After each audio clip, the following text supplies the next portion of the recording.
오늘 이 아침 저와 여러분에게 주시는 아버지 하나님의 말씀은 구약성경 여호수아서 제6장 12절로 27절까지의 말씀입니다. 또 여호수아가 아침에 일찍 일어나서 제사장들이 여호와의 궤를 메고 제사장 7은 양각 나팔 7을 잡고 여호와의 궤 앞에서 계속 행진하며 나팔을 불고 무장한 자들은 그 앞에 행진하며 후군은 여호와의 궤 뒤를 따르고 제사장들은 나팔을 불며 행진하니라. 그 둘째 날에도 그 성을 한 번 돌고 진영으로 돌아오니라. 엿새 동안을 이같이 행하니라. 일곱째 날 새벽에 그들이 일찍이 일어나서 전과 같은 방식으로 그 성을 7번 도니 그 성을 7번 돌기는 그날 뿐이었더라. 7번째에 제사장들이 나팔을 불 때에 여호수아가 백성에게 이르되 외치라. 여호와께서 너희에게 이 성을 주셨느니라. 이 성과 그 가운데 있는 모든 것은 여호와께 온전히 바치되 기생 라합과 그 집에 동거하는 자는 모두 살려주라. 이는 우리가 보낸 사자들을 그가 숨겨 주었음이니라. 너희는 온전히 바치고 그 바친 것 중에서 어떤 것이든지 취하여 너희가 이스라엘 진영으로 바치는 것이 되게 하여 고통을 당하게 되지 아니하도록 오직 너희는 그 바친 물건에 손대지 말라. 은금과 동철 기구들은 다 여호와께 구별될 것이니 그것을 여호와의 곳간에 드릴지니라 하니라. 이에 백성은 외치고 제사장들은 나팔을 불매 백성이 나팔 소리를 들을 때에 크게 소리질러 외치니 성벽이 무너져 내린지라. 백성이 각기 앞으로 나아가 그 성에 들어가서 그 성을 점령하고 그 성 안에 있는 모든 것을 온전히 바치되 남녀노소와 소와 양과 나귀를 칼날로 멸하니라. 여호수아가 그 땅을 정탐한 두 사람에게 이르되 그 기생의 집에 들어가서 너희가 그 여인에게 맹세한 대로 그와 그에게 속한 모든 것을 이끌어내라 하며 정탐한 젊은이들이 들어가서 라합과 그의 부모와 그의 형제와 그에게 속한 모든 것을 이끌어내고 또 그의 친족도 다 이끌어내어 그들을 이스라엘의 진영 밖에 두고 무리가 그 성과 그 가운데 있는 모든 것을 불로 사르고 은금과 동철 기구는 여호와의 집 곳간에 두었더라. 여호수아가 기생 라합과 그의 아버지의 가족과 그에게 속한 모든 것을 살렸으므로 그가 오늘까지 이스라엘 중에 거주하였으니 이는 여호수아가 여리고를 정탐하려고 보낸 사자들을 숨겼음이었더라. 여호수아가 그때에 맹세하게 하여 이르되 누구든지 일어나서 이 여리고성을 건축하는 자는 여호와 앞에서 저주를 받을 것이라. 그 기초를 쌓을 때에 그의 맏아들을 이룰 것이요 그 문을 세울 때에 그의 막내 아들을 이르리라 하였더라. 여호와께서 여호수아에게 함께 하시니 여호사의 소문이 그 온 땅에 퍼지니라. 아멘. 오늘도 허락하신 하나님의 말씀이 저와 여러분에게 생명이 되고 마음이 될 줄을 믿습니다. 하나님의 말씀이 생명이 되고 마음이 되려면 반드시 우리의 삶 가운데 이루어져야 될 것이 있어요. 어떻게 하나님의 말씀이 내 인생의 생명이 되고 마음이 될 수 있을까? 우리가 지난 한 주 동안 암송했었던 요한복음 15장 7절의 말씀을 기억하면 됩니다. 우리 같이 한번 암송해 볼까요? 시작. 너희가 내 안에 거하고 내 말이 너희 안에 거하면 너는 무엇이든지 원하는 대로 구하라. 그리하면 이루리라. 아멘. 이 말씀 너무너무 중요해요. 우리의 신앙생활에 처음과 끝 모든 하나님의 말씀은 다 똑같아요. 다 똑같습니다. 너희가 내 안에 거해야 돼. 내가 주님 안에 거한다라는 말이야. 그 주님이 내 안에 거한다라는 말은 주님의 말씀이 내 안에 중심이 된다라는. 그럴 때에 그 하나님의 말씀은 영이요 생명이니 우리에게는 생명이 되고 마음이 되는 것입니다. 사랑하는 여러분, 하나님이 저와 여러분을 이곳에 부르셨어요. 그리고 하나님의 말씀을 듣게 하셔요. 여러분의 들리는 하나님의 말씀이 마음에 새겨지시는 여러분 되시기를 축원합니다. 우리 옆에 분합시다. 마음으로 들어야 됩니다. 마음으로 들어야 돼. 귀로 듣는 것이 아니라 뭘로 들어요? 마음으로 들어야 돼요. 주님이 내게 어떤 말씀을 하시는가? 그러면 주님, 저는 마음으로 듣고 싶은데 잘 안 돼요. 저는 신앙생활에서 승리하고 성공하고 싶은데 잘 안 돼요. 우리의 질문이잖아요. 그 안 되는 이유를 지난주에 설교를 통해서 세 가지를 말씀을 드렸어요. 구원의 조건이 될 수도 있고 구원에 관한 말씀이에요. 너무너무 중요한 말씀이에요. 이스라엘 백성들이 여리고 성이 있어요. 정복해야 될 성이 있어요. 우리에게도 똑같잖아요. 정복해야 될 게 있어요. 근데 그것을 어떻게 정복하느냐, 그 정복을 하러 떠나가기 전에 하나님께서 반드시 너희들의 마음 가운데 있어야 될 것이 있다라고 말씀하세요. 그게 첫 번째가 뭐냐면 마음의 할례를 받는 거였어요. 마음의 할례를. 하나님의 말씀을 마음으로 들어야 되는데 마음으로 들리지 않는 이유는 뭐냐? 마음의 할례가 되어 있지 않기 때문에. 마음의 할례라는 것은 심장을 끄집어내서 자르라는 말이 아니잖아요. 죽어버린 나의 심장을 예수의 피로 새롭게 하는 것이 마음의 할례를 받는 거예요. 그래서 이 마음으로 사랑하는 주님을 붙드는 거예요. 그러면은 주님의 마음으로 주님의 할례를 받았으면 두 번째는 우리의 삶이 어떻게 돼야 되느냐? 그 주님이 할례를 주신 그 놀라운 사건을 늘 말씀을 통해서 뭐하게 되는 거죠? 묵상하게 되는 거예요. 그것이 무엇이냐? 유월절의 어린 양의 살과 피라는 거예요. 주님의 살과 피를 늘 먹어야 돼요. 마셔야 돼요. 그게 사랑하는 주님의 마음의 할례를 받는 거예요. 여러분, 구원파라든지 유대인들과 우리가 다른 점이 거기에 있어요. 우리는 매일매일 하나님의 말씀 앞에서 회개하고 주님의 살과 피를 먹는 사람이 되어야 돼요. 그럴 때 결론적으로 어떻게 되느냐? 나의 신발을 벗고 사랑하는 주님의 신을 신고 인생의 길을 걷게 되는 거예요. 나의 권리를 주장하는 인생이 아니라 하나님의 권리를 주장하는 인생이에요. 그러기에 하나님의 권리를 주장하는 사람들은 내가 한 게 없어요. 다 누가 했을까요? 주님이 내 안에 사시는 거죠. 자랑할 게 아무것도 없어요. 그래서 주님이 주인된 사람의 특징은 두 가지예요. 새벽에 말씀드렸어요. 입속에서 늘 감사가 나오는 거예요. 주님이 하셨죠. 주님이 하십니다. 슬프고 어려운 일이 있어도 주님이 하십니다. 주님이 하실 것입니다. 그의 마음 가운데 감사가 있고 회개가 늘 있을 때에 우리의 마음에 준비가 된 거예요. 여러분, 이것이 천국 들어갈 준비예요. 이것이 되어 있지 않으면 하나님의 나라 앞에 서서 하나님이 요구하시는 일들을 감당해낼 수가 없어요. 그래서 우리는 늘 힘들잖아요. 주님 어떻게 마음의 할례를 받고 주님의 말씀을 늘 먹으면서 그렇게 나의 신발을 벗을 수 있을까요? 나의 힘으로는 안 됩니다. 이렇게 고백할 때에 오늘 저와 여러분 이번 주에 함께 암송할 말씀이 나오는 거예요. 우리 함께 말씀 암송해 볼까요? 자, 시작.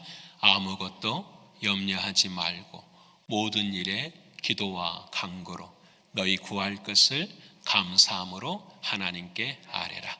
그리하면 모든 지각에 뛰어나신 하나님 예수 그리스도 안에서 너희의 마음과 생각을 지키시리라. 빌립보서 4장 6절과 7절의 말씀. 아멘이에요. 여러분, 이번 주에 우리들이 어떻게 해야 될까? 아무것도 염려하지 말고 오직 모든 일에 기도와 간구로 너희 구할 것을 감사함으로 하나님께 아뢰라.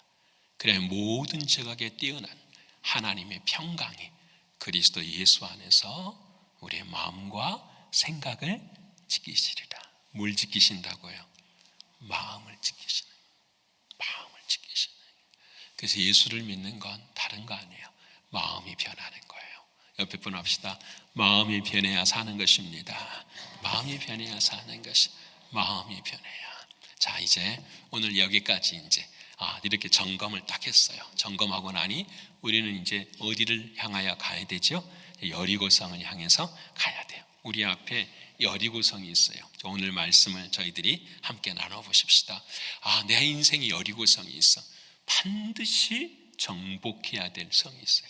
그것이 나의 인생의 쓴뿌리일 수도 있고 내 인생의 견고한 진일 수도 있고 내 속에서 늘 이 지점에서 쓰러지고 넘어지는 나의 모습들, 또 바꿔서 생각해 보면은 내 인생에 있어서의 평생의 기도의 제목들이에요. 하나님 이것만큼은 이루어지기를 원하시는 그 여리고성이 저와 여러분의 인생 가운데 있다라는 거예요. 여러분, 이 여리고성이 중요해요. 우리 사진 한번 보여주시겠습니까? 지도를 보여주시면 여러분 잘 아시는 것처럼 이제 여기 이 길갈에서 이 여리고성이, 여기 여리고가 여기 있고 이 여리고성이 이쪽에 있어요. 왜 하나님께서는 이 많은 땅 중에서도 이 여리고 지역으로 이스라엘 백성들을 인도하셨을까라는 질문도 하게 되죠. 여러분, 이 모든 땅은 다 가나안 땅이잖아요. 근데 이 여리고가 바로 중간이에요. 동과 서를 나누고 북과 남을 나눈 중간 지역이에요. 그래서 이 가나안 땅으로 들어가기 위한 가장 큰 성벽이 바로 이 여리고 성이, 여리고 지방에 있는 여리고 성벽이에요. 여기를 끊어내야지 동과 서를 나눌 수 있고 북과 남을 나눌 수 있는 자리가 되는 거예요. 그래서 여러분, 이 말씀은 어떤 의미를 갖냐면 이것이 우리의 인생이라고 생각해 보십시다. 이 인생 중에서 반드시 무너져야 될, 다른 것들은 전부 다 격가지들이에요. 내 인생의 가장 큰 뿌리와 같은 것, 내 인생의 가장 견고한 진이 바로 하나님 뭐라고 말씀하시냐면 여리고성이라고 말씀을 하시는 거예요. 자, 그러면 여리고성은 도대체 어떤 성일까? 그 다음 사진을 보여주시면 여리고성은 이렇게 되어 있다라고 고고학자들이 전부 다 만든 거예요. 자, 원래 성 자체가 이렇게 있고요, 성벽이 이렇게 하나가 딱 있어요. 그리고 난 다음에 또 여기에 촌락들이 있고, 그 다음에 여기에 성벽들이 또 있고요. 그 다음에 마지막으로도 여기에도 옹벽들이 이렇게 있는 거예요. 여러분, 성이 얼마나 난공불락의 성인지 이겨본 적이 없어요. 이 성벽 안에서는. 그런데 여러분, 이 성벽을 조금 더 깊이 있게 설명하면은 이것이 어떻게 되어 있냐면 그 다음 사진을 보여주시면 이렇게 되어 있어요. 자, 이스라엘 백성들이 이쪽에서 공격을 해와요. 자, 그러면 5m가 돌로 옹벽이 쌓여져 있어요. 제일 바깥성이요. 그리고 난 다음에 그 위에가 진흙 벽돌벽으로 쌓여 있는, 이 높이만 13m예요. 성인 남자의 모습이 이 정도 된다면 이 정도. 근데 여러분, 이 성만 무너지면 끝이 되는 게 아니잖아요. 아까 우리가 본 것처럼 여기 가운데 또 공터가 있어요. 이 공터가 있고 난 다음에 또 이 제방을 쌓고 난 다음에 위에다가 또 벽을 쌓아서 이렇게 만들어요. 아무리 여기를 뚫고 들어봐도 여기서 공격하면 다 죽는 거예요, 사람들이. 이럴 정도 여리고 성의 모습이 있어요. 지금 고고학자들이 발견해 놓은 여리고 성의 모습이 어떤가? 그 다음 사진 보여주시겠습니까? 이렇게 되어 있어요. 여러분, 한 사람, 이스라엘 백성들이 여기를 이겨낼 수 있다는 것은 거의 불가능한 그런 모습의 성벽이 바로 여리고 성벽의 모습이에요.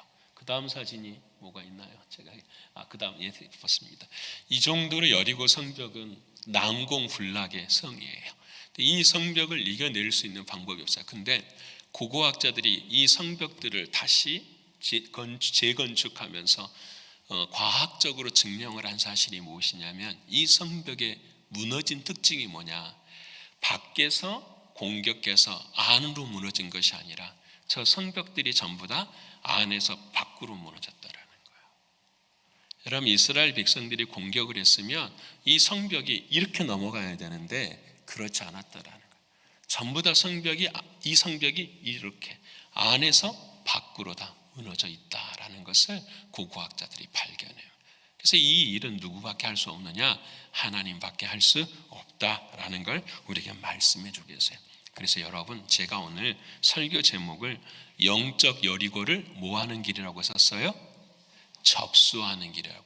이거 고민이 많았어요. 정복한 건지 접수한 건지. 여러분, 그들의 힘으로 했으면 정복이 되는 거지만 이미 하나님이 해주신 것을 뭐한 거죠? 받은 거예요. 이게 접수예요. 여러분, 저를 보세요. 중요합니다. 광야의 인생을 살아가는 인생이 있고 가나안의 인생을 살아가는 인생이 있어요. 광야의 인생은 뭐하는 인생이냐? 정복하는 인생이에요. 하나님께서 은혜를 주실 때마다 너 전쟁에서 승리 한번 해봐, 너에게 힘 줄게, 그렇게 해서 살아가는 인생들이 광야의 인생들이에요. 근데 가나안의 인생은 달라요. 가나안의 인생은 이미 승리가 주어진 인생이에요. 누구하고 함께 하니까요? 하나님, 내 안에 계시는 주님과 함께하기 때문에 그래요. 여러분, 광야와 가나안이 다른 것처럼 또 다른 게 뭐냐? 홍해와 요단강이 달라요. 홍해는 여러분, 우리가 예수 그리스도를 믿고 주님을 구주로 믿는 것이 홍해를 가르는 삶이에요. 그게 세례예요. 근데 여러분, 요단강은 달라요.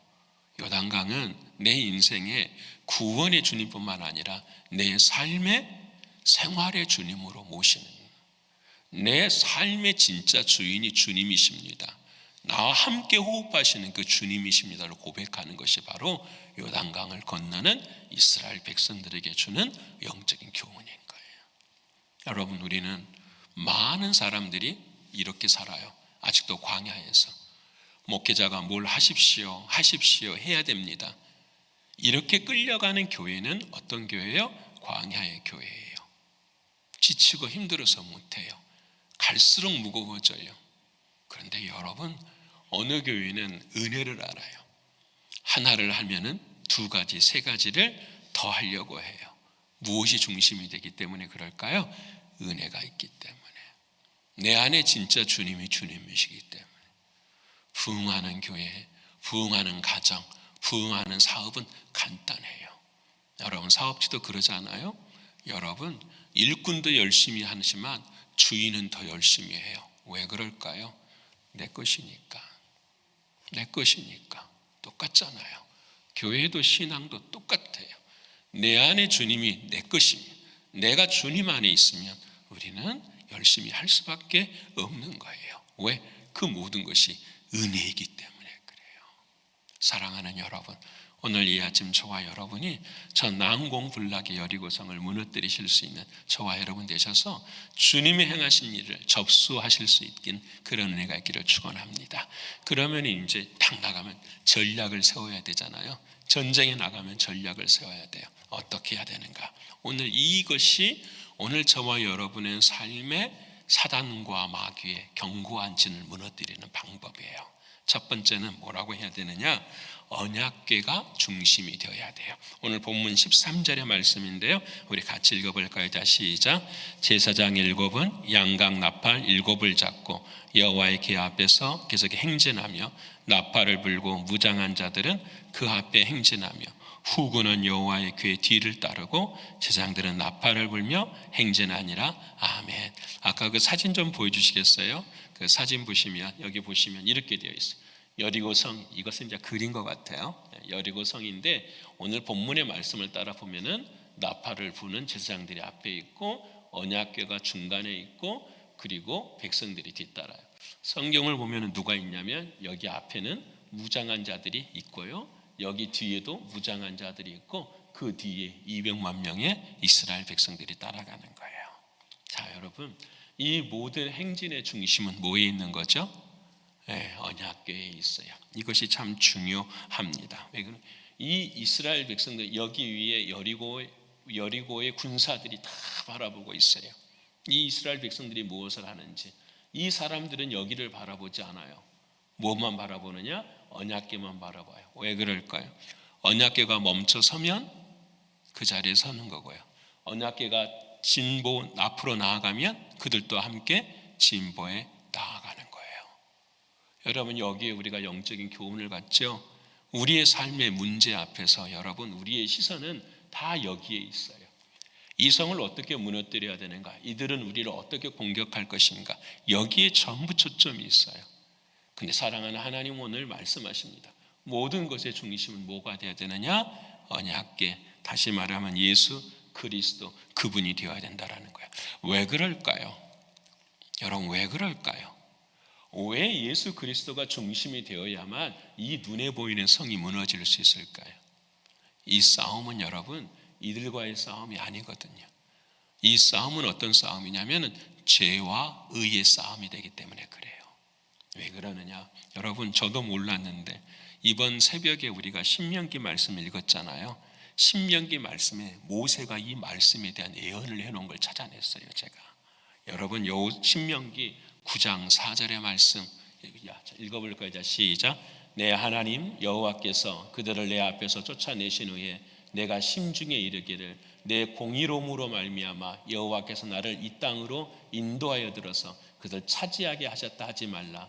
이 민족들이 악함으로 말미암아 여호와께서 그들을 내 앞에서 쫓아내심이니라. 이 말씀은 모세가 이스라엘 백성들이 요단에 너희가 들어갈 거다. 근데 들어가는데 너희가 승리할 것이다. 반드시 여리고성은 무너지고 승리하게 되는데 그때 너희들 너의 공의로움으로 너희 심중에 이르기를 나의 의로움, 내가 준비를 잘해서 나의 능력으로 말미암아 여호와께서 나를 이곳으로 인도하셨다 하지 말라라는 거예요. 이 전쟁은 너의 전쟁이 아니라 무엇에 대한 전쟁이냐면 이 민족들의 뭐다? 악함이에요. 여리고성이 왜 여리고성은 우리에게 뭐가 된다라는 거죠? 죄가 된다라는 거예요. 죄의 뿌리. 우리의 삶을 죄로 인도해가는 이 죄의 뿌리 앞에서 이 죄의 뿌리를 이길 수 있는 유일한 중심은 뭐밖에 없다고요? 예수 그리스도 언약궤밖에 없는 거예요. 믿으십니까? 여러분, 이것이 첫 번째 저와 여러분에게 주시는 하나님의 은혜예요.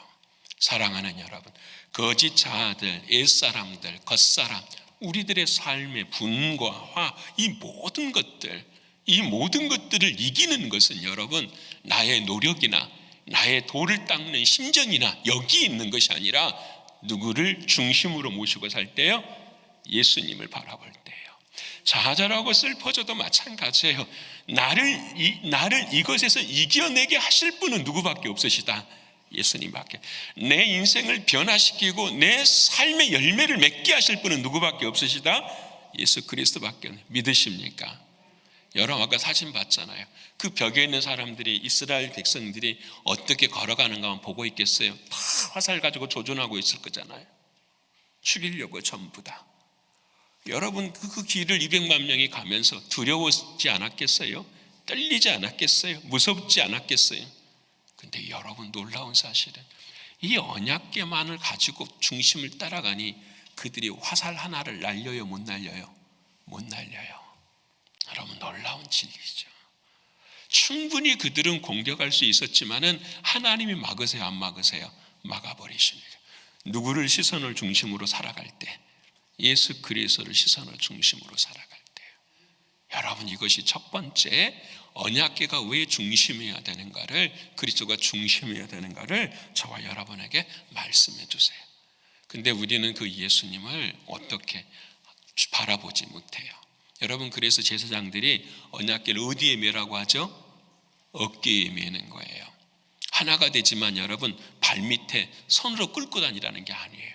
여러분 한번 성경에 기록하잖아요. 여러분 다윗이 왕이 되고 난 다음에 하나님의 언약궤를 가져오기를 원했어요. 근데 그 언약궤를 빼앗겼거든요. 그래서 이 빼앗긴 그 언약궤를 다시 가지고 오려고 할 때 누구를 시켰냐면 우사라고 하는 사람을 시킨 거예요. 제사장이었겠죠. 그 우사가 어떻게 그 언약궤를 수레에다가 탁 실어가지고는 가지고 오는 거예요. 근데 수레에 싣고 떠나려고 하니까 하나님이 그 소를 어떻게 해요? 발을 움직이지 못하게 못 가는 거예요. 앞에 하나님의 천사가 막고 있었겠죠. 못 가는 거예요. 말이 확 뛰니까 그 수레에 있었던 언약궤가 밑으로 떨어지려고 하잖아요. 그때 탁 언약궤를 누가 잡아요? 우사가 딱 잡아요. 근데 우사가 죽어요, 안 죽어요? 죽어요. 그걸 뭐라고 하느냐? 베레스 우사라고 해요. 이 베레스라는 말은 치다, 하나님이 치시다. 우사라는 말은 사람의 이름이에요. 하나님이 우사를 치셨어요. 왜 그래야 되느냐? 그 언약궤 예수 그리스도 그분을 너의 손으로 어떻게 핸들링할 수 있는 것이 아니다라는 거예요. 그래서 여러분 우사라는 말에 이 사람의 이름의 뜻이 뭔지 아세요? 위엄, 권위, 능력이에요. 다시 말하면 베레스 우사, 이 말은 인간의 스스로 가지고 있는 권위, 위엄, 능력을 하나님이 뭐 하시는 거다? 친 거예요. 다시 말씀드리면 너의 인생의 주인은 너가 아니라 누가 되어야 된다? 예수 그리스도 그분이 되셔야 된다. 이 말씀 다 가고 계시는 거예요. 사랑하는 여러분, 오늘 저와 여러분은 주님을 어깨에 메고 다니십니까? 제가 이 질문을 하고 싶은 거예요. 어깨에 메고 계십니까? 아니면 우리의 발 아래, 때로는 우리가 손에 잡고 있는 모습으로 그렇게 살아가고 있지는 않습니까? 라는 거예요. 사랑하는 주님을 머리 삼으셔야 돼요. 사랑하는 주님이 주인이셔야 돼요. 하나님의 말씀으로 나를 막아서야 돼요. 근데 이 언약궤가 나아갈 때 아까 사진 보면은 뭐가 있죠, 여러분? 아까 사진 한번 다시 보여주시면 뭐가 있어요, 여러분? 나팔이 있어요. 이건 잘못 그려진 것 같아요. 오늘 성경을 정확하게 보면은 이스라엘에게 나팔은 두 가지가 있어요. 하나는 은나팔이 있고 하나는 양각나팔이 있어요. 근데 은나팔은 전쟁할 때 쓰는 나팔이 아니에요. 은나팔은 절기 때 모든 백성들이, 예를 들어서 주일에 백성들아 안식일에 나와 하나님 앞에 예배하라 할 때 온 성에서 은나팔을 부는 거예요. 그런데 여러분, 이 양각나팔은 언제 부느냐? 다 모여 있잖아요. 모여 있으면 그때 뭘 부르는 거죠? 양각나팔을 불러요. 그래서 이 양각나팔은 뭘 의미하냐면 예배를 의미하는 거예요. 여러분 보세요. 전쟁을 하고 있어요. 근데 하나님께서 나팔을 무슨 예배 때 쓰는 뭘 쓰는 거죠? 나팔을 불게 하세요. 그러니까 이것은 지금 전쟁을 하는 것이 아니라 하나님 앞에 뭐 하는 거죠? 예배하는 거예요. 누구를 중심으로 삼고 예수를 중심으로 삼고, 이게 뭐냐? 승리의 관건이다라는 거예요. 여러분, 제가 가지고 왔어요. 여러분 이거 보셨습니까 혹시?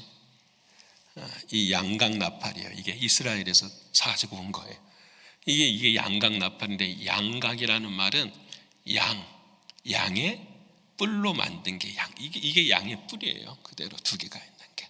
근데 여러분 이게 뭘 의미하냐면, 여러분 이스라엘 백성들이 오늘처럼 주일에 예배를 드거나 특별히 이 뿔을 부를 때의 의미가 굉장히 강해요. 그래서 이스라엘 사람들은 머리에다가 하얀 마포를 쓰고 난 다음에 불러요. 이때에 부를 때의 의미가 뭐냐면, 이것을 헤벨이라고 하는데, 요벨이라고 하는데, 이것이 무슨 뜻이냐면 해방이라는 뜻이에요. 이 나팔이 쫙 불려질 때에 해방이 되는데, 왜 해방이 되냐? 이게 중요한 거예요. 왜 해방이 되느냐? 이 뿔이 어린 양의 뿔이거든요. 그래서 이것을 불어보면 진짜 어린 양의 냄새가 날까요, 안 날까요? 안 불러보셔서 모르겠죠? 나요. 진짜 나요. 제가 불러볼까요? 이게 어려운데 저는 이렇게 부르면 안 되는 거죠. 입은 목이 말라서. 이거 어려워요. 어려워.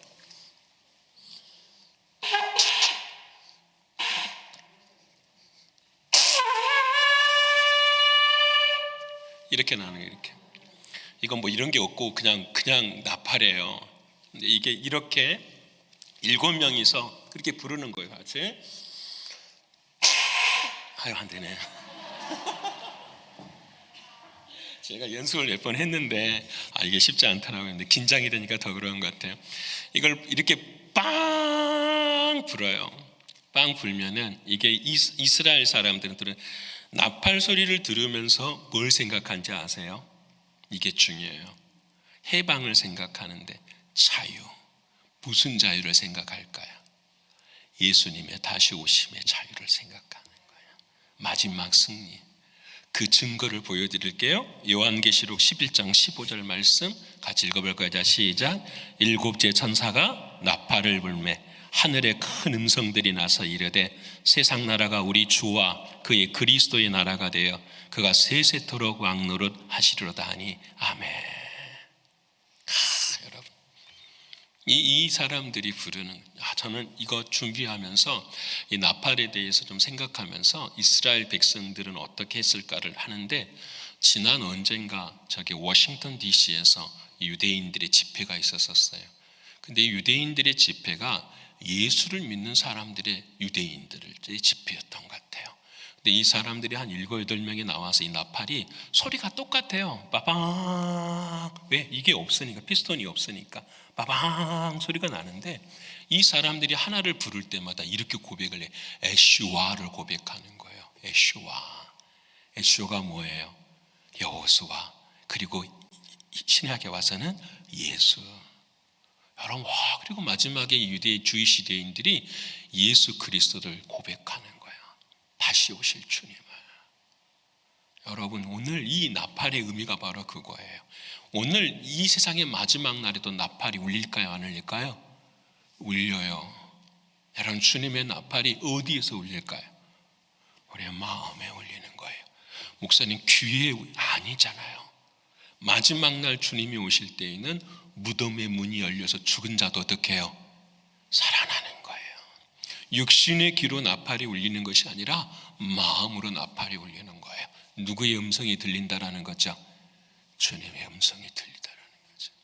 오늘 듣지 못하면 마지막 날도 듣지를 못하는 거예요. 여러분, 오늘 나팔 소리로 한 마지막 날 이 나팔이 될 때에 요한계시록 11장 마지막에는 뭐가 무너져요? 바벨론 성이 무너져요. 이 세상의 종말이 오바리는 거예요. 똑같은 말씀이에요, 성경은.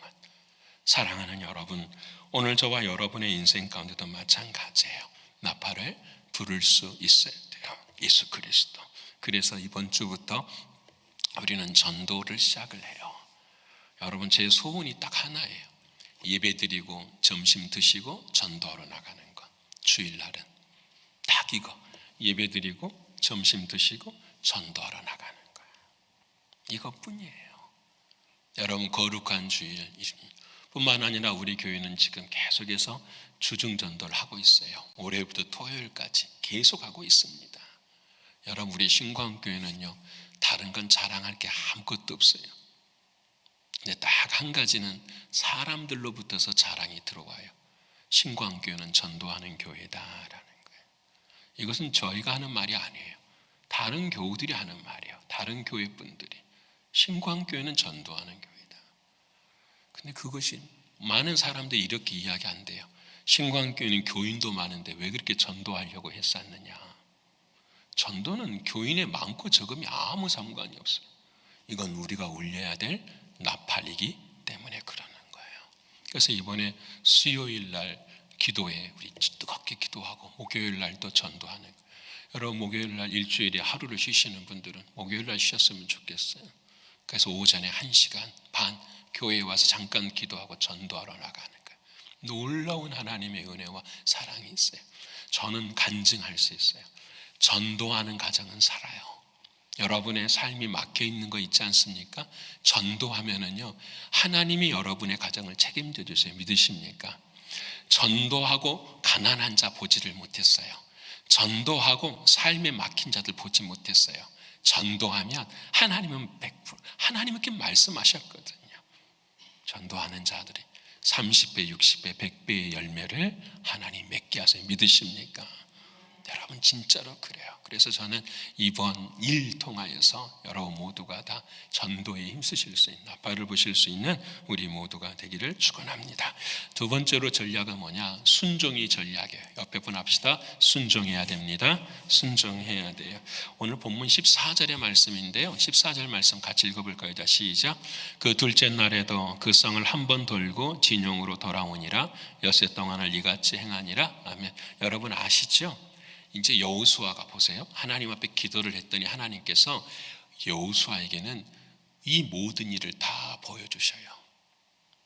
너가 하루에 아까 저렇게 한 바퀴씩만 성을 돌아라. 그리고 마지막 날 7일째 되는 날은 7바퀴를 딱 돌고 그 다음에 내가 외치라. 그럴 때 뭐하라? 외치라고 딱만. 그러면 성이 뭐하리라? 무너지리라고 하나님이 보여줘서 안 보여줬어요? 보여주셨어요. 하나님이 딱 보여줬거든요. 근데 여호수아가요, 그 결론을 이야기를 안 해요. 백성들한테. 너희가 이렇게 하면은 성이 무너질 것이다 이야기 안 해요. 뭐라고 말하냐면 매일 하루에 한 바퀴씩만 뭐하라? 돌아라. 이렇게 이야기를 해요. 여러분, 성 한 바퀴 도는 것이 무슨 전략이에요? 무슨 전술이에요? 정말로 상식적이지 않고 갈등이 얼마나 많겠어요. 여러분, 신앙생활하면서 가장 어려운 게 뭐냐면 나의 생각과 나의 상식과 하나님의 말씀이 갈등이 일어날 때예요. 하나님, 내 경험으로는 이렇게 하는 것이 맞잖아요. 근데 하나님은 완전히 다르게 말씀을 하셔요. 여호수아에게 여호수아가 하나님 앞에, 하나님, 이걸 무너뜨리려면은 성을 쌓아야 돼요. 공성전을 해야 돼요. 아니면 저 땅 밑으로 굴을 파고 들어가야 돼요. 그래야만 성을 무너뜨릴 수 있어요. 답이 없습니다. 이렇게만, 이게 상식적입니다. 근데 하나님의 상식은 완전히 다른 거죠. 아니, 그냥 성만 돌아. 돌다가 화살에 죽을 수도 있잖아요. 우리가 망할 수도 있잖아요. 어떻게 하는 것입니까? 말이 되지 않습니까? 라고 이야기할 수 있어요. 근데 여러분, 이때에 이스라엘 백성들은 어떻게 하냐면 다 순종해요. 이게 참 중요한 거예요. 순종은 여러분 다른 게 아니에요. 여러분, 순종에 대해서 새벽에 제가 말씀드렸어요. 저를 보세요. 여러분 무엇에 순종하십니까? 제가 질문할게요. 우리 신광교회 여러분은 무엇에 순종하십니까? 하나님의 말씀에 순종하시잖아요. 그렇죠? 하나님의 말씀에 순종하시잖아요. 하나님의 말씀은 어디에 있습니까? 그렇죠. 내 안에 있어야 되죠. 자, 보세요. 순종이라는 말은 무슨 말이냐면 내가 그분의 말 앞에 뭐 하는 거죠? 엎드리는 게 순종이잖아요. 근데 그분은 어디 계시죠? 내 안에 계셔서 나의 뭐가 되시는 거죠? 주인 되시는 거예요. 그 주인 되시는 그 주님이 하시는 말씀에 뭐예요? 순종하는 거예요. 목사가 하는 말에 순종하려고 하니까 다 어렵잖아요. 당신도 못하는데 왜 내가 해야 됩니까? 이런 거 아니에요? 여러분, 그렇잖아요. 제가 목사이지만 저도 못해요. 여러분, 우리가 그래서 현실 바라보면 해석을, 이 믿음의 해석을 해야 되는데 현실의 해석을 할 때가 많아요. 여러분, 우리는 그 이야기를 하는 것이 아니라 지금 내 안에 누가 말씀하시는 것을 믿는 거죠. 하나님이 말씀은 내 안에 주님이 하시는 말씀을 뭐 하는 거죠? 믿는 거죠. 이게 순종이라는. 그래서 순종이라는 말은 히브리어로 사와라고, 옆에 합시다. 사와 이렇게 이야기를 해. 샤워하는 게 아니고 사와라는 말은 무슨 말이냐면, 자 보세요. 큰 힘이 있는데 그 힘이 나를 뭐 하는 거예요? 탁 안아버리는 거예요. 이게 순종이라고 성경은 우리에게 말씀하시는 거예요. 크신 하나님의 힘이 우리를 어떻게 해요? 꼼짝달싹도 못하게 딱 안아버려요. 너가 하는 거 아니야. 누가 하는 거야? 하나님이 하시는 거야. 이렇게 말씀하시는 거예요. 여러분, 사람의 길은 보기에 맞는 것 같지만 필경 사망의 길. 잠언 16장 25절 말씀 읽어볼까요? 다시 시작. 어떤 길은 사람이 보기에 바르나 필경은 상식적으로 걸어갔는데도 그 길은 어떤 길이 된다? 사망의 길이 될 수가 있어요. 믿으십니까? 근데 여러분, 시편 37편 4절과 6절까지의 말씀을 보면 우리가 걸어갈 길이 있어요. 자, 시작. 또 여호와를 기뻐하라. 그가 내 마음의 소원을 내게 이루어 주시리로다. 내 길을 여호와께 맡기라. 그를 의지하면 그가 이루시고 내 의를 빛같이 나타내시며 내 공의를 정오의 빛같이 하시리로다. 아멘. 상식이 안 돼도, 이해할 수가 없어도 여호와를 모아라, 기뻐하라. 그리고 그를 모아라, 의지하라. 그리하면 그분이 우리 안에서 우리를 모하신다, 인도해 가신다. 이게 순종이에요. 순종은 여러분, 다시 순종은 내가 순종해야지. 신앙의 열매는 순종이에요. 순종은 다른 것이 하는 게 아니라 내 안에 계시는 주님이 말씀하시는 그 음성에 뭐 하는 거예요? 순종하는 거예요. 오늘 말씀을 듣고 여러분은 일주일을 살아가냐? 기억하는 사람 별로 없어요. 여러분 진짜로 그래요. 기억하시는 분 별로 없어요. 여러분, 이것이 아니라 들었던 그 말씀이 내 안에서 뭐가 돼야 돼요? 마음이 되고 생명이 되어서 그 말씀이 다시 내 안에 뭐가 될 때, 들려질 때에 그 말씀이 뭐 하는 거죠? 순종하는 거예요. 이것이 중요해요. 사랑하는 여러분, 우리가 때때로 살아갈 때에 하나님의 말씀이 아무것도 아닌 것처럼 느껴질 때가 있잖아요. 야, 너 뺑 돌아봐. 이것만 해봐. 에이, 그게 뭐예요? 에이, 그거 아무것도 아니잖아요 라고 할 수 있어요. 이거 바꿔볼까요? 너 기도해봐. 에이, 기도해도 안 되는. 너 예배 드려봐. 에이, 예배해도 잘 안 되는데. 너 섬긴고 봉사하고 전도해봐. 에이, 그까짓 것이 내 삶에 무슨 의미가 있겠어요? 우리 솔직히 말하면 그런 생각이 있기 때문에 기도하지 않잖아요. 그런 생각이 있기 때문에 하나님 앞에 온전한 예배를 드릴 수가 없는 거잖아요. 하나님의 것을, 주님이 주인 되심을 우리는 너무 하찮게 여겨버리고 가볍게 여겨버릴 때 우리의 모습이 이와 같은 모습이 되지 않나. 순종은 주님을 주인으로 모시고 살아가는 거예요. 그 예를 하나 들으셨어요. 뭘 들었냐면, 이것은 하나님이 여호수아에게 말한 게 아니에요. 이것은 여호수아가 자기가 백성들에게 말한 거예요. 돌아라 했더니 여호수아가 돌 때에, 이 참 중요해요. 돌 때에 일어날 일을 예측한 거죠. 그것이 무엇이냐? 지금까지 38년 광야에서 쓰러지고 넘어졌던 인생이 여호수아 갈렙이 경험했던 거예요. 뭘까요? 수없이 많은 말들이 나오는 거예요. 야, 이거 돌아봐. 여러분, 사람이 돌 때마다 이게 뭐 하는 짓이야? 오늘 아침에도 돌았어. 내일 또 어떻게 해요? 또 돌고 돌아오는 거예요. 길갈에 출발했다가 또 200만 명이나 되는 사람들이 매일 그 짓거리 하고 있는 거예요. 사람들이 말할까요, 안 할까요? 하겠죠. 여호수아에게 전략이 없다. 이것은 어리석은 일이다. 사람들이 여러분 그때에는 참을 수 있을 거예요. 근데 집에 와서 말할까요, 안 할까요? 말하죠. 여러분도 그러잖아요. 교회에서는 쫙 참고 있다가 참아야지 하고 어디 가서 말하죠? 집에 가서 말하죠. 제가 이민교회에 와서 들은 이야기 다 그거예요. 교인들이 집에 가서 교회 일 이야기하니까 자식들이 전부 다 무너져 버려요. 교회 교인들이 목사를, 집에서 엄마 아빠가 목회자를 욕하는데 그 자식이 와서 목회자를 어떻게 바라보겠어요? 교인들이 그 교회를 욕하는데 그 교회에 대해서 그 자식들이 함께 있고 싶겠어요? 다 떠나고 싶죠. 그게 모든 교회마다 지금 다 그런 거 아니에요? 여러분 안 그래요? 처음부터 끝까지 야, 내가 다니는 교회, 우리가 섬기는 교회 너도 함께 섬겨야 돼. 너가 미래야. 너가 소망이야. 우리 교회는 참 좋은 교회야. 뉴욕에서 가장 좋은 교회가 우리 교회야. 그렇게 말씀하십니까? 그거 안 하니까 아이들이 안 다니잖아요. 그래서 20년, 30년 후에는 미래가 없는 거예요. 교회들마다 전부 다. 이거 아니에요? 이 이스라엘 백성도 그랬을 거예요. 저녁에 수없이 많은 이야기들을, 아내와 남편 간의 이야기, 자식들 간의 이야기, 이것이 무엇이냐, 소망을 딱 말하는 이런 말들. 근데 여러분, 이 여호수아가 하지 말라 했던 이 사람들이 안 하는 거예요.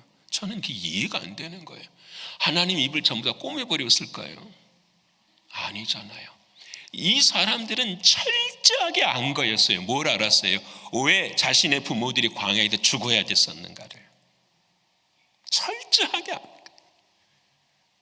여러분, 말이 여기까지 나오고 싶지만 다 이거 말하면 자신들이 뭐하니까? 죽는 거니까. 여러분, 이거 하나 결단이에요. 이거 하나 하나님 앞에 나타나. 그래서 끝까지 어떻게 해요? 어떤 성경을, 영어 성경을 보면은 뭐 cry, shout, 외치고 이런 말도 하지 말고, 심지어는 even whisper라고도 이야기해요. 귓속말로도 하지 말라는 거예요. 한 번의 부정적인 이야기는 그냥 돌아버려요. 한 번의 슬픈 이야기들은 다, 여러분 정말 무서워요. 저는 이번 주에 그런 경험을 했던 것 같아요. 지난주하고. 여러분, 교회 안에서 욕하고 막, 우리 교회가 그랬단 말 아니에요. 제가 들은 이야기. 어떻게 교회 밖에서도 교인이 욕을 하고, 교회 안에서. 여러분, 어떻게 감히 그럴 수? 하나님의 교회, 하나님이 살아계시는 곳, 하나님의 임재 전혀 관심이 없는 사람. 다시 말하면 그의 인생에 주님이 주인되지 못한 사람이에요. 주님이 주인되지 못한 사람은 미안하지만 구원이 없어요. 그 사람이 헌금을 10만 불 하고 20만 불 하고 30만 불을 해도 구원이 없어요. 왜? 그건 다 누구 것이니까? 내 것이 아니라 주님 것이잖아요. 다 주님 거예요. 그래서 헌금은 자랑할 게 없는 거예요. 주님의 것으로 바치는 건 우리 하나님이 받으신 거, 믿음만 받으시는 거죠. 그것이 하나님의 사랑이잖아요. 사랑하는 여러분, 우리는 그렇게 해야 돼요. 여러분, 또 한 가지 생각해 보고 싶은 것은, 하루를 돌고 이틀을 돌고 3일을 돌고 우리도 그러잖아요. 하나님 언제까지입니까? 하나님 언제까지 돌기만 돌아야 돼요? 왜 하나님은 말씀 안 하지 않으십니까? 이럴 때가 있잖아요. 그때 시편 37편 7절의 말씀에 하나님 이렇게 말씀하세요. 9절까지 우리 같이 읽어볼까요? 시작. 여호와 앞에 잠잠하고 참고 기다리라. 자기 길이 형통하며 악한 꾀를 이루는 자 때문에 불평하지 말지어다. 8절 시작. 분을 그치고 노를 버리며 불평하지 말라. 오히려 악을 만들 뿐이니라. 9절 시작. 진실로 악을 행하는 자들은 끊어질 것이나 여호와를 소망하는 자들은 땅을 차지하리로다. 땅 차지했잖아요. 마지막에 하나님 앞에 소망을 갖고 나아가는 거야. 여러분, 이 말씀 다윗이 한 고백인데요, 굉장히 엄청나게 억울한 상황 속에서 다윗이 하는 거예요.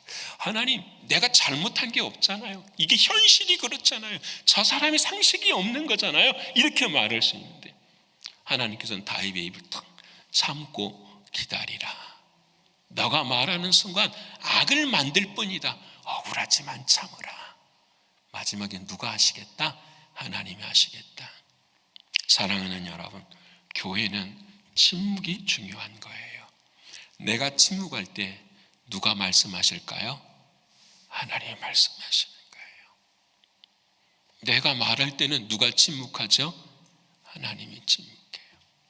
교회가 시끄러우면 세상이 말을 합니다. 세상이 시끄러우면 누가 이야기를 해야 돼요? 교회가 이야기를 해야죠. 여러분, 이거 아니에요. 근데 교회들이 시끄러우니까, 교회들이 말들이 많으니까, 침묵이 없으니까 세상이 오히려 교회에 대해서 이야기하는 것을 보게 되는 거예요. 사랑하는 여러분, 우리의 삶 가운데도 하나님이 말씀하실 수 있는 기회를 드리기를 축원합니다. 여러분, 억울한 일이 생기고 어려운 일이 생기면 그때마다 와, 기회다, 찬스다. 어떤 찬스예요? 믿음을 지킬 수 있는 찬스. 아, 이때 하나님이 나에게 복 주시길 원하는 타이밍이구나라는 것을 깨달아야 돼. 그때 딱 참고 침묵하고 하나님께서 외치라 할 동안 딱 외칠 수 있는 저와 여러분 되실 때 여리고성은 무너지는 걸 믿으십니까? 아멘. 이게 전략이에요. 마지막 세 번째 전략은 뭐냐? 십자가가 전략이에요. 옆에 분 합시다. 십자가가 전략입니다. 십자가가 전략이에요. 본문 17절 말씀 같이 읽어볼까요? 자, 시작. 이 성과 그 가운데 있는 모든 것은 여호와께 온전히 바치되 기생나 합과 그 집에 동거하는 자는 모두 살려주라. 이는 우리가 보낸 사자들을 그가 숨겨 주었습니다. 아멘. 자, 저를 좀 보십시다. 여리고성이 무너졌어요. 여러분, 전쟁을 누구하고 한 거죠? 여리고 백성들하고 한 거예요? 하나님은 전쟁을 누구하고 한 거죠? 여기까지 왔으면 답을 말씀하셔야 되는데 전쟁은 누구하고 한 거죠? 이게 중요하죠. 누구하고 해요? 여기까지 왔어요. 여러분, 주님을 주인으로 모시고 주님의 하신 말씀에 뭐하고 순종하느냐에 따라서 여리고 성은 어떻게 무너지는 거니까 하나님의 전쟁은 누구하고 하는 거예요? 사단과 하는 거예요? 마귀하고 하는 거예요? 누구하고 하는 거예요? 나하고 하는 거지. 나하고 하는 거잖아요. 지금 전쟁이 이스라엘 백성들이 그렇게 하지 못했으면 여리고성이 무너져요? 안 무너져요? 안 무너지죠. 하나님의 전쟁은 누구하고 하는 거냐면 나하고 하는 거예요. 여러분, 다시 말하면은 나를 부인하고 나의 십자가를 지지 않고서는 여리고성은 무너진다, 안 무너진다? 안 무너져요. 근데 우리는 기도할 때도 그러잖아요. 맨날 사단아 물러가라, 마귀가 쫓아내라. 누구는 안 변하고 자기는 하나도 안 변하면서 우리는 계속해서 그렇게 하니 내 삶의 어려움은 어떻게 해요? 더 가중되는 거죠. 어려움이 생기면 하나님, 내가 지금 십자가를 짊어지고 있습니까? 라는 걸 물어야 되는 거잖아요. 오늘 두 가지를 가르쳐줘요. 첫 번째는 뭐냐면, 자, 너희들이 가서 승리하게 될 것이다. 반드시 승리한다. 그럼 그 모든 소유는 누구의 것이다? 하나님의 것이다. 왜 그랬을까요? 첫 것은 다 하나님의 것이니까 당연히. 근데 여러분, 깨달으라는 거예요. 자, 죽는 걸 봐라. 양과 염소와 어린아이와 병사들이 다 죽는 걸 봐라. 그것을 바라면서 누구를 바라보게 되는 거죠? 내 자신을 바라보. 나도 저런 사람이었어. 새벽에 말씀드렸잖아요. 여러분, 여호수아 8장을 지나가면 모세가 시킨 게 있잖아요. 큰 돌 하나 가져다가 의대에다가 그 돌에다가 뭘 쓰고 율례와 법도를 다 쓰고 그 돌을 의대에다가 심어라 그러죠. 에발산에 갖다 심어라 그러잖아요. 에발산은 저주의 산이거든요. 그 저주의 산에 율례와 법도를 전부 다 써가지고 에발산에 딱 심어라. 그렇게 되면 너희가 그리심산으로 옮겨지게 될 것이다. 왜 그래요? 우리의 인생이 에발산의 인생과 똑같거든요. 저주받은 인생이에요. 율법 아래에서 다 죽어야 되는 그 인생이에요. 근데 그 죽은 인생이 누가 죽으신 거죠? 예수 그리스도가 대신 죽으시고 우리를 복의 나라로. 그래서 이스라엘이여 너는 행복한 자로다 말씀. 이스라엘아 너는 행복한 자로다. 여러분 오늘 저와 여러분 왜 우리가 지금 은혜를 누리고 살아갈 수 있었는가? 그들에게 보여주시는 거예요. 봐라, 그들의 죽음을 봐라. 너가 죽어야 될 그 자리에 예수 그리스도가 대신 죽고 너를 뭐한다? 살린 것이다. 그러기에 너의 것이 아니라 누구의 것이라? 하나님의 것이다. 너는 내 백성이라. 너는 내 백성이라고 말씀하셔. 그 증거 하나를 또 보이잖아요. 누구를 살리라? 기생 라합을 살리라. 여러분 마지막 사진 보여주시면 기생 라합의 모습이 이건 이제 상징적으로 보여주니 이렇게 딱 하나 뭐가 있는 거예요?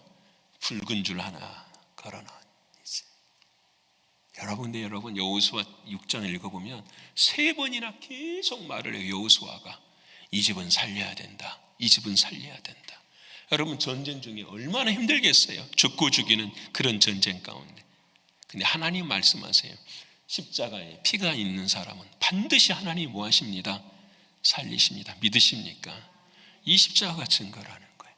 이 십자가가 우리에게는 은혜이고 우리에게는 삶인 것을 말씀하고 계시는 거예요. 사랑하는 여러분, 오늘 내 인생에 여리고가 있어요. 어떻게 얘기해야 될 것인가? 하나님이 하셔요. 접수해야 돼요. 3가지. 첫 번째는 주님 시선을 놓치지 말아야 되는 거예요. 두 번째는 주님이 하신 말씀에 따라서 우리는요 순종하며 길을 걸어가야 돼요. 그리고 내게 주어진 나의 십자가를 짊어지고 그 십자가 능력인 것을 믿고 주님을 따라갈 때에 여리고서는 정복하는 것이 아니라 뭐하게 된다? 접수하게 되는 거예요. 믿으십니까?